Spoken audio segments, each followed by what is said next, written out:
நேரம் இருந்தால் யோசித்து பாருங்கள் இல்லத்தரசிகளே. சில மனைவிமார்கள் கணவனை மதிப்பதே இல்லை.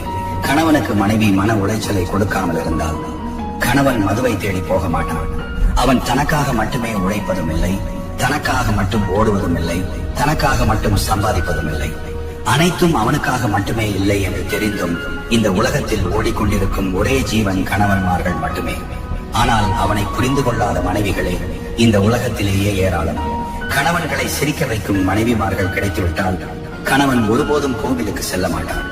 மனைவிகளே, நீங்கள் தெய்வமாக மாறுங்கள். நீங்கள் சிரித்தால் தான் அவன் சிரிப்பான். உன் அன்பே அவனுக்கு கோவில், உன் வார்த்தைகள் தான் அவனுக்கு வழிகாட்டு விளக்கு. மனைவிகள் தெய்வமாக மாறினார் இந்த உலகம் ஒரு சொர்க்கம் தான்.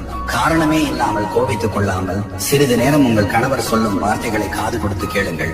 அதுவே அவனுக்கு பெரிய வரம். உங்கள் கோபத்திற்கு தீர்வு கிடைக்கும். வாழ்க்கை என்பது ஒற்றுமையோட வாழ்வதற்கே. ஒருவருக்கொருவர் விட்டுக் கொடுத்து வாழுங்கள். நன்றி.